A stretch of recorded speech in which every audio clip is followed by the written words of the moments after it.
Welcome to the session 6 of Metrology and Instrumentation. In the previous sessions, we discussed about various linear measuring instruments. If you haven't checked those videos out, please do check. The link is given in the description section below.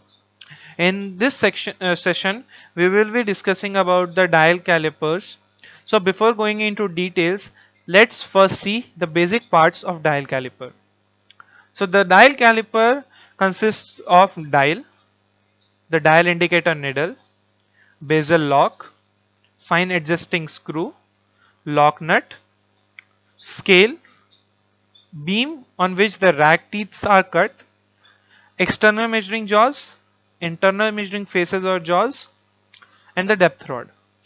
Now we will understand how the measurement is being taken using dial caliper. So now let me use a laser pointer. So the working of dial caliper is much more similar to that of vernier calipers, where you move the movable jaw and place the workpiece between it. Again move the movable jaw towards the workpiece, and at the end you will have to match the vernier scale and the main scale. That is what the principle of measuring in the vernier calipers. There is a bit different way to measure in dial calipers. Let us see. First of all, you have to move the movable jaw, then place the workpiece between fixed and movable jaw. Move the movable jaw towards the workpiece. Now, as soon as the movable jaw is close enough to the workpiece, then use the fine adjusting screw. So the fine adjusting screw will enable you to move the movable jaw in very slow speed. That is, it will allow the travel of movable jaw in very small dimensions. This will help you to achieve higher accuracy and precision during the measurement.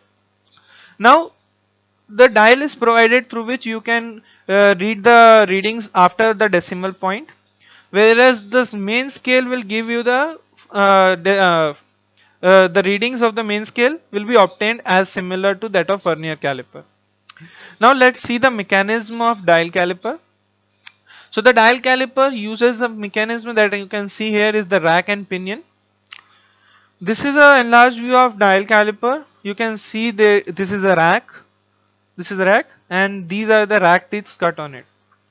So let's focus on the mechanism, how the mechanism is used and how it transforms the linear motion of the movable jaw into the rotary motion of the needle on the dial. So the rack and pinion is the mechanism, as I have told you earlier. This rack is connected to a pinion behind the dial, and the pinion is connected to a gear train through which the needle is connected. So as you move the movable jaw, the pinion rotates, which enables the rotation of the gear train, and eventually the needle rotates and gives you the final reading. Now after knowing the mechanism, let's calculate the least count. So this is the same figure that you saw in the previous slide. It consists of a dial having 100 graduations. By the way, let me tell you, this dial is having 100 graduations, but there are also dials which are having say graduations 50 only. So it differs on the dial caliper specification only. So how many graduations does it have? So the one which I am having is 100 graduations. To calculate the least count, here it is a bit different way, but it will be very easy for you to calculate the least count. Just rotate, not rotate, just move the movable jaw in such a way that the needle rotates and completes one full revolution. That is, in our case, it travels 100 graduations. So after moving the movable jaw in such a way that the needle travels 100 graduations, you will see that the main scale reading is coming out to be 2 mm. So you can say that the 2 mm is equally divided into 100 parts. So value of one part will be how much? It will be 0.02. So this is what I have described here. Let's see. Here to calculate the least count, there is a bit different way than the usual one. Here first you concentrate on the dial and set 0 on it. Setting 0 on it means you have to set the reference value of the bezel to the 0 of the dial. Then and then it will ensure that no error is present. Now gently move the jaw using the fine adjusting screw. You have to use the fine adjusting screw here because the dial is very much sensitive. If you move the movable jaw directly by hand, the number of rotations you won't be able to count that how much rotations have done. It may be 2 in a very small amount of time. So now gently move the jaw using the fine adjusting screw. You will see that for 50 graduations the distance traveled in the main scale is 1 mm. So as I told you earlier, for one full revolution, that is 100 graduations, the travel will be 2. You can do this also, that is only 50 graduations travel of the needle. You will see the main scale reading will be 1 mm. Therefore, for one full rotation of the needle, the dial, the distance covered will be 2 mm as we have discussed earlier. That is for 100 graduations. So least count coming will be 0.2 mm, 0.02 mm. Now let's see how to measure using dial calipers. It is very simple. As per me, it is the simplest instrument through which you can measure and read directly the reading, because in case of vernier you have to find the division matching the main scale, then multiply. Here you don't have to find the division, you are getting the division directly by the dial. So let's see how to get the reading. So the following is the equation for reading. You don't have to remember, just you have to uh, see this one only once and you will remember by its own.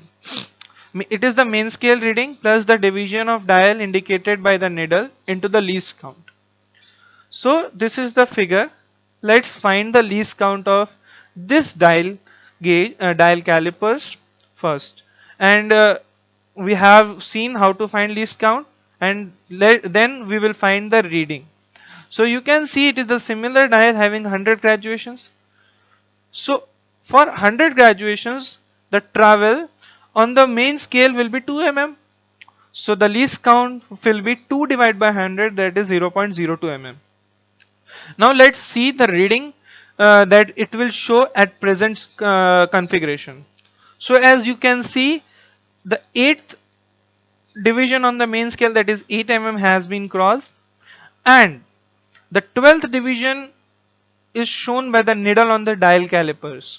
So the least count of dial caliper is 0.02 and the division is 12th. So the final reading which will be obtaining is 8 plus 12th, that is the division, that is the needle showing for dial, from dial, and the least count. So the final reading will be 8.24 mm.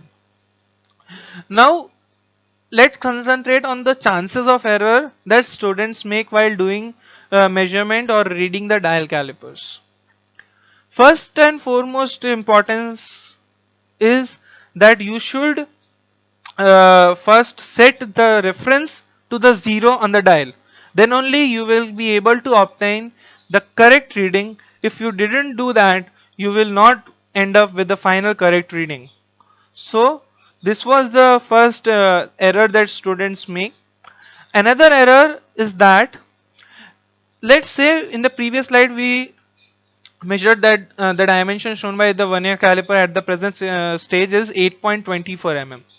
But say if the dimension is about is between 9 mm to 10 mm, so the needle in the dial indicator will be somewhere between 50 and 0, that is on the left hand side.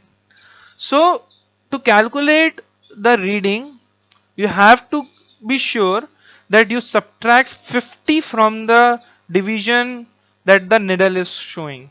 Say the needle is showing 80, so it will be not 80, but it will be 80 minus 50, that is 30, into 0.02, that is 0.6. So that's all for this video. Thanks for watching the video. Do like, share, comment and subscribe if you want to see more videos like this.